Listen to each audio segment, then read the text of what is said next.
உங்க வாழ்க்கையில ப்ராப்ளம்ஸே வரக்கூடாதுன்னு நினைச்சீங்கன்னா ஒன்னு சொல்றேன், நீங்க வளரவே கூடாதுன்னு நினைக்கிறீங்க. ப்ராப்ளம்ஸ் இல்லாத லைஃப் கிடையவே கிடையாது.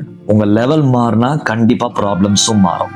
ப்ராப்ளம்ஸ் மாறுமே தவிர டிஸப்பியர் ஆகாது. இந்த 2 ஸ்கில்ல வளர்த்துக்கோங்க. First, problem handling. செகண்ட், எவ்வளவு ப்ரெஷரைஸ்டா இருந்தா கூட அந்த சிச்சுவேஷன்ல காமா இருக்கிறது. ப்ரெஷர் குக்கர்ல அதிகமா விசில் சவுண்ட் வந்ததுன்னா அது டேஞ்சர் இல்ல, உள்ள குக்கிங் ப்ராசஸ் நடந்துட்டு இருக்குன்னு அர்த்தம். ப்ராப்ளம்ஸ் உங்களை பிரேக் பண்றது இல்ல, நீங்க அந்த ப்ராப்ளம்ஸை ஹேண்டில் பண்ண முடியாதப்பதான் பிரேக் ஆகுறீங்க.